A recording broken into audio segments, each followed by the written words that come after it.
You met your wife dancing salsa. You met your wife dancing salsa. I I met didn't. my wife dancing salsa.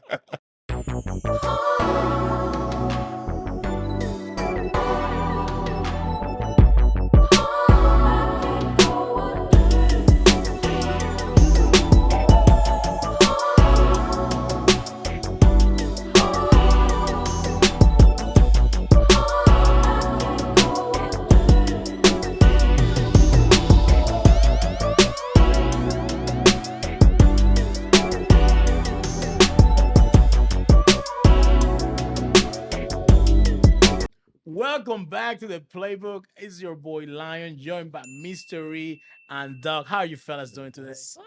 Doing Mr. amazing. Boy, outstanding, And, outstanding. and you know what? We had to do this week? We had to do something a little bit different. And I needed some backup, some reinforcement. So I brought another Dominican in. We have our boy Tato in. So we got two Dominicans. We got two All-star Black crew. Americans. So it's going to be hair versus no hair. So we're going to see. That's good. Thank you for having us having me and join you guys. Yeah. We're going to do the playbook. We're going to do the playbook. Welcome to Playbook. So That's right. finally, we. I we're know, able man. to We've been get trying to on do with this the for a couple of months, give or Absolutely. take, but It's a Yeah, pleasure. I'm glad It's we- a pleasure. It's an honor to be here with you guys.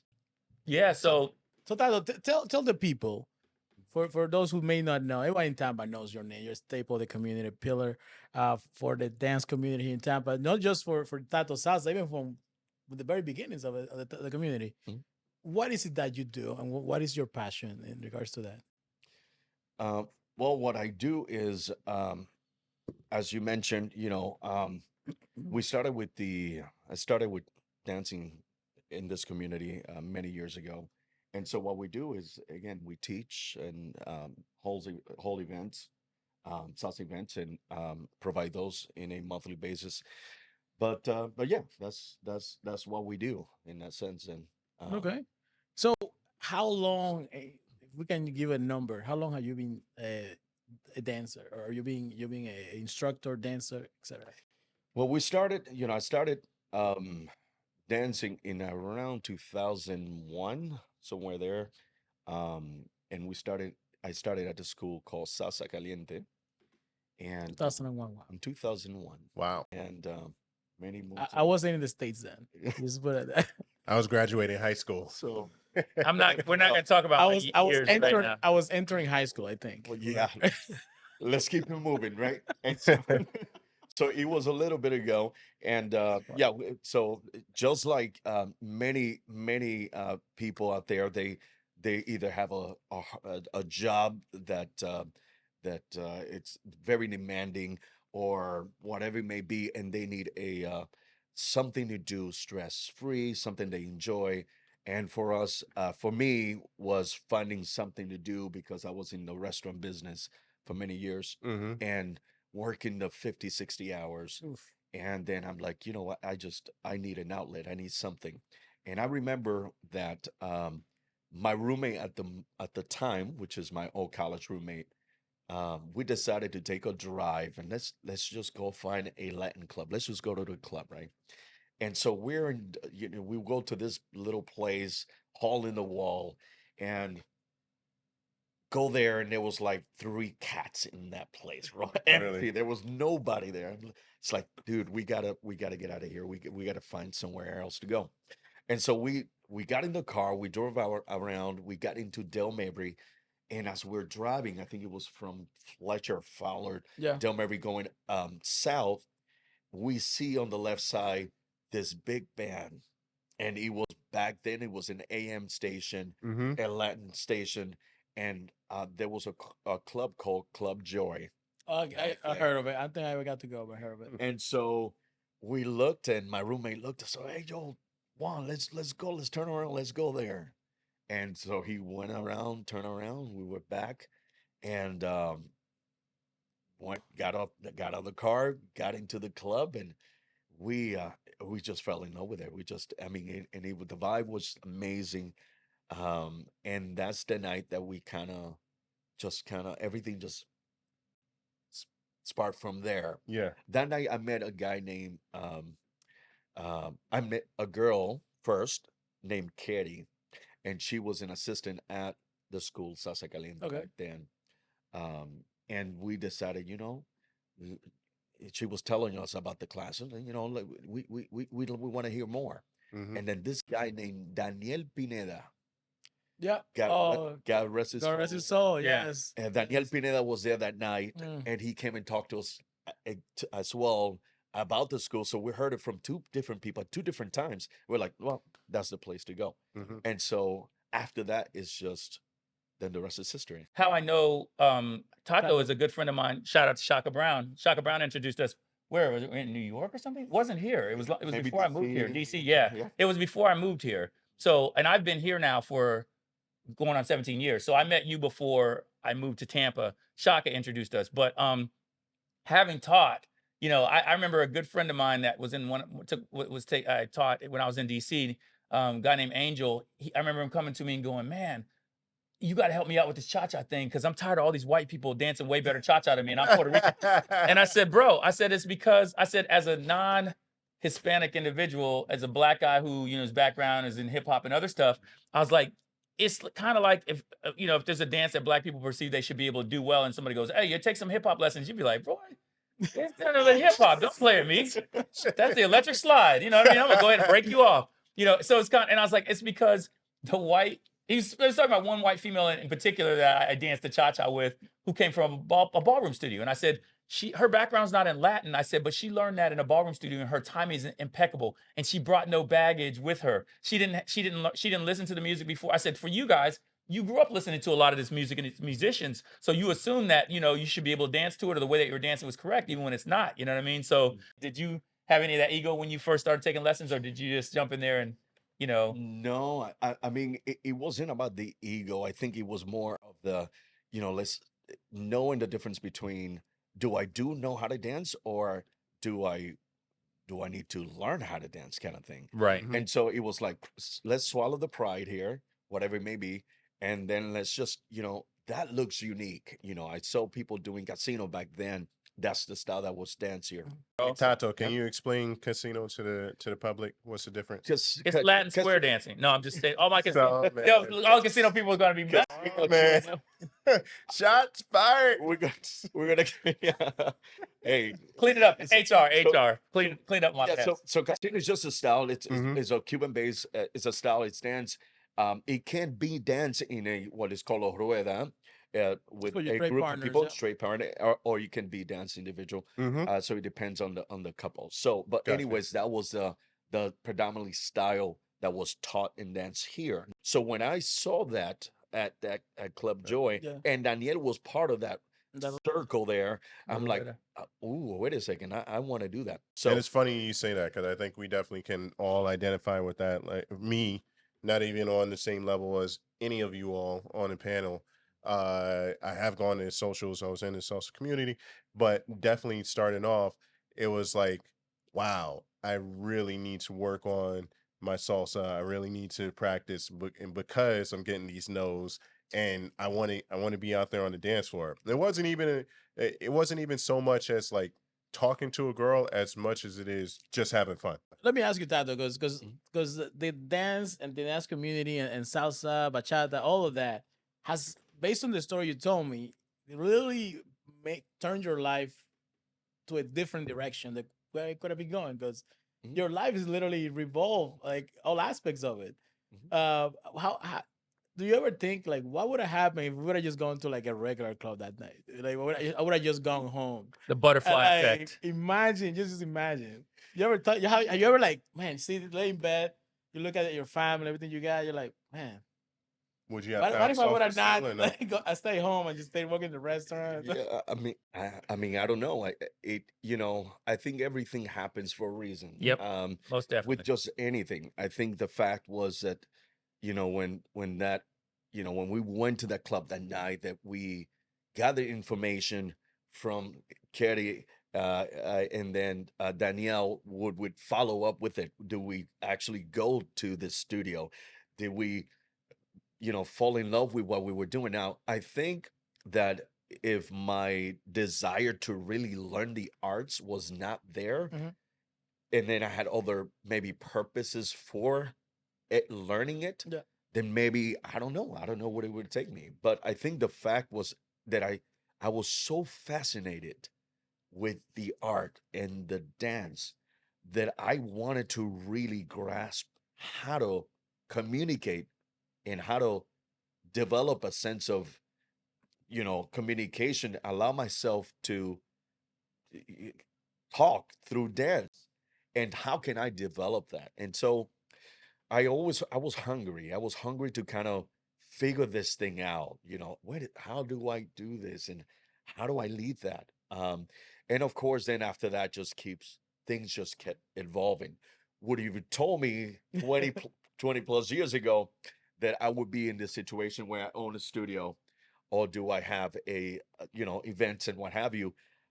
I would have shake my head. I would like, no, no, no. I think this is my career path, and I want to be in the area manager or the district manager in the restaurant business, and I'll keep growing in that area. But no idea that this was going to pan out. So with that being said, I think it's just it's crazy. It's just it's- I think for me it's a blessing.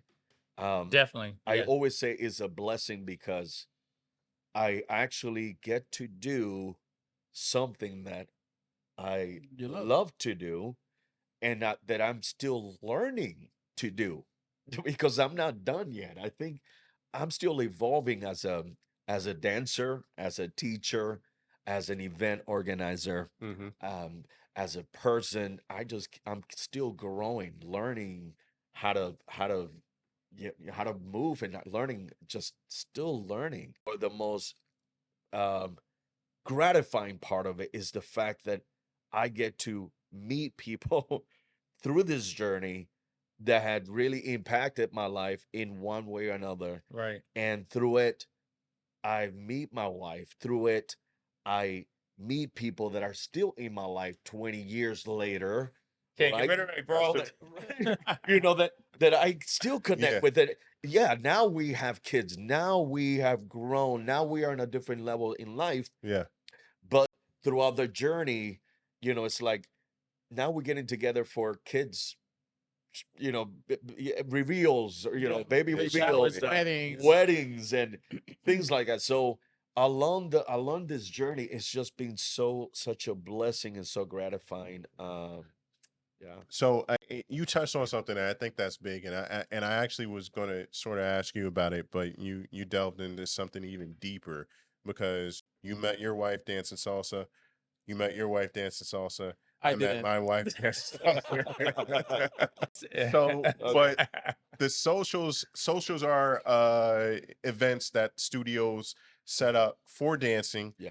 and it's different than going to a club. Mhm. Very, very, very different than going to a club. Anyone that has been there, the entire dance community is there, and there's really only a maximum of 3 degrees of separation from anybody that goes to a social. Usually it's like 1 or 2 degrees of separation, and you have a decent amount of socials, plus you have big events within the Tampa community. But tell us why they're so special. What do you like about them the most?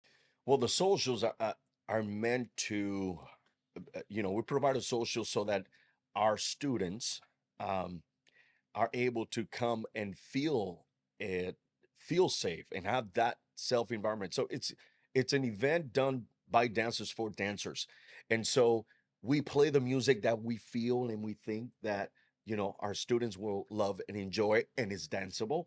Hmm. We provide the place, the ambience where both male and female, anyone feels safe, and they're there for the purpose of dancing. This is dancing driven. Right.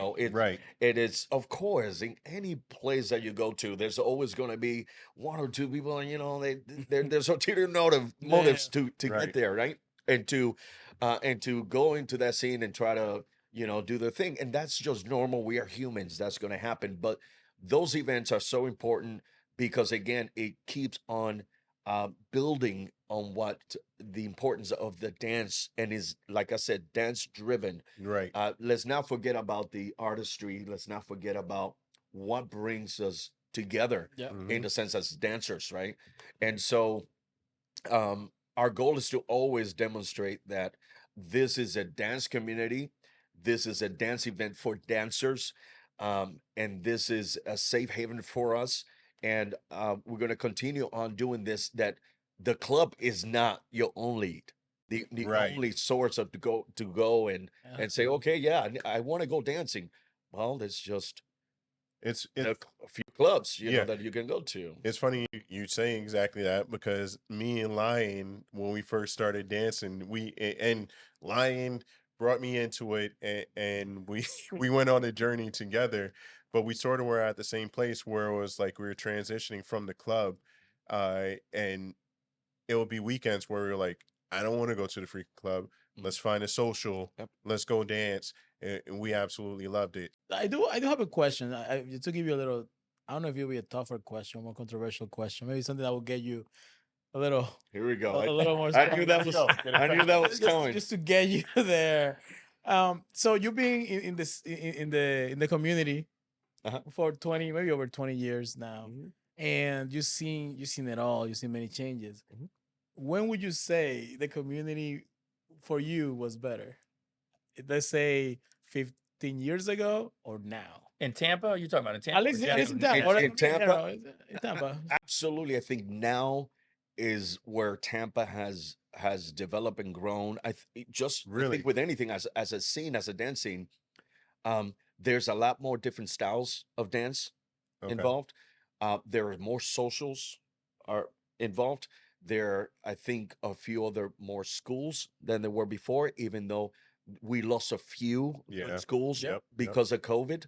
But those, I think now with the, of course, technology that we do have now because of socials that we do have Hmm. that we did not have 20 years ago. Right. We're throwing an event once in a blue moon.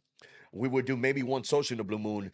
We would, back then we would teach at local clubs, Club Joy and Mirage and Studio Inc. I and remember Hyde Park. Mirage, yeah. And I was at Hyde Park and teaching that class for 4 or 5 years, right? Wow. Wow. And so when it comes to us growing as a community where we say, no, this is our dance community. Now we have locations and places where we can come together and say, this is ours. This doesn't belong to a promoter. This doesn't become to a club to where we are basically just, slave to whatever music Yeah. the DJ there, who's the club DJ, And not a Mhm. dancer. like not, right, yeah. wants to play. And so, and of course, a club. I'm not saying that there's anything wrong. A club DJ has his challenges as he has to meet a lot of different wants and desire from a different crowd there, right? Demographic, that's, Right. yeah, the You know, clientele spending money. Absolutely. So, yeah. So they have to do what they have to do. Mhm. So a lot of respect to them, especially Speedy and Walter. Walters who's does a been- great job of Well, absolutely. It's a Walter pinnacle as Soder, well. yeah. and those guys have been around for a minute. So a lot of respect to those guys. When it comes to a dance social, now it's a different beast because now we were playing for a different crowd, right? Mhm. And so, but again, back to, is it today than it was before? Absolutely. I think that today we have grown. We're still growing. We're still developing. We're still evolving. So I my message is always the same. We never reach the top. I don't think we never are. We're never gonna get good enough to the point that you stop growing. Yeah. Then you just stop building. We need to just continue on, growing and building, and just like anything else, what works for us as a community, great, keep it. What doesn't work for us, then let's just keep it pushing. Let's just keep growing as a community and keep creating good events that people can attend to. Shout out to Sabrosura. It's one of the coolest events. I mean, to me, and I've danced all over the world. It pioneered, at least in Tampa, the daytime event on Sunday because nobody was doing daytime dance socials on a Sunday, or especially on a Sunday. Like we had Eric Bias used to do the Stress Free Sunday social, but that was at night. That was at like 7 or 8 p.m. and we had to go to Orlando. for Orlando, that. yeah. Right. It's like from 2 or 3 o'clock to like 7. So it was a totally different schedule. Like nobody ever had the courage to do it. And it- kudos to you that it was and your it's- idea. it's And now perfect. we have like 7 other sabrosuras. Right. And you Several can bring the Stars is the family. OG. And you can bring the But it's, family. yeah, right. Yeah. I'm not poking you. I just. No. Yeah, you can show up. Yeah. That's right. You can go. I mean, I don't. I'm kidless. Hashtag kidless. I'm rubbing it in a little bit, but like if I had kids, and people do it at Sabrosura all the time. They Right. bring they come with their kids, and their kids either dance or their kids are talking with other kids or out front playing dominoes. I'll be honest, as well. I enjoy. I don't get it. I don't get it. It's there's no space to dance. It's incredibly hot. And it's not a miss. Everybody loves it. Yeah. I know it's not a criticism. I Yeah. go and I have a good time. I normally socialize. Like I'm always joking around, walking around. But when you want to dance, like Doc was saying, you gotta stay in your little slide right here because Yeah. you're gonna get bumped around, and it doesn't miss. It's packed to the brim. Yeah. Like, Yep. what's the secret? Yeah, I mean the secret Sabrosura is its energy. I mean, it started out with with the idea of let's do something that's different that no one else is doing. Let's do it on a Sunday afternoon. That way people can go to church, go to go to the beach, go, and then after that, just as you are. And I always put this in my posts. Is just come as you are. I don't Right. care if you're in shorts. I don't care if you use sandals. I don't care how you're dressed. I don't care anything. Mhm. All I want you to just come and enjoy the afternoon with us. Yeah. Just come listen to some music, dance, enjoy yourself, and then after that, it's 7 o'clock. We're done at 7. We're done at 8 or whatever it may be. Go and grab some food or whatever it may be before you go and go home. Go to rest and get up next morning. Go That's to work. right. Yep. And so it was something that we started, and the idea was like, let's do a 6 months thing. So when I talked to the owner, to Mayito. By the way, props to Mayito and Lerencia de Ibor, because we've been there and he has just opened the door How many years for ago? us. It's going to be 10 years. Yeah. It'll be Damn. 10 years in here in December. Wow. That means I'm 10 years. freaking Yeah, old. yeah. And so, Really? but the 10 years. Yeah. That's crazy. And so the idea was let's do something, like I said, and let's start it out 6 months and see how it goes and pan out. And I started it with a partner. His name is Jose Bonilla, and so we started that together. Mhm. And then let's see how it grows and go from there. And so it just, I guess it just after a while just took its own life form. It did. And it started just evolving, and the idea was like, let's just continue on building Sabrosura to where basically people feel like I need to go to Sabrosura. I need Yeah, to have my Sabrosura once a month. I did not want to do something every week. I did not. The intention was never to do something to continue duplicating the same event. It's just let's do one event. Let's do a quality event once a month on a Sunday where there was nothing else on the Sunday, and make it happen. And so that's how it. the cool thing about the secret to Sabrosura is I get there early if I Yes. can, You get there the first and I hour. get all my Yeah. great dances in with way more space, and it starts getting crowded. Then I do a little bit more bachata. I dance in a smaller slot. Mhm. I've even had some videos that like got a bunch of hits that I'm dancing out in front though of Sabrosura on the and Yep. like I said, the people are out there. I've been there in the summer, and like people are out there playing dominoes and smoking cigars and drinking mo. It's just a vibe, you know what I mean? It's It such, is. and it's and you have kept that magic that going for a decade now, bro, and that is Unheard it's of. commendable. It's just Unmatched. commendable. So yeah, so now you are evolving to doing a what we call a dance congress. Tell us about Baila Tampa. Yeah. So I mean, again, it was 3 years ago when I actually had a conversation with my partner in crime, Kerry Landia. Shout out to Katie. Carrie, What up, Friend on the show. she Friend on the was- show. yeah, that's right. Kerry, Episode 3, I everybody knows think. Kerry. Episode 3. Episode 3, yeah. Episode 3, Kerry. So, Kerry, again, we had a conversation about starting this Baila Tampa. It's this 2-3 days festival, starting on a Thursday, ending on a Saturday. The idea is that, can we bring our community together and also really bring attention to our Tampa dance community Yeah. and bring other artists from all over to where they're able also to share their love and passion for dance and teach us, and we all can continue on growing. And so the idea is that, When's it happening? and The dates, yeah. it's coming. It's May Cinco de Mayo weekend, so it's from the 2nd to the 5th, and it's on the 5th on Sunday, but the 2nd to the 4th, so Thursday night, Friday, Saturday, And as you mentioned, just workshops throughout the day. We do have pool parties both on Friday and Saturday. Nice. We have social dancing at night until 4 o'clock in the morning, and then nighttime shows. So if you have not made it to Baila Tampa yet, it is time for you to come You don't want to miss it. and join us, right? That's And come right. and Which experience one's it. my camera? Which one's my camera? Okay, is Go it ahead, that one? that Is it one, that that one? one, That's my that- camera. Okay, so this is what's up.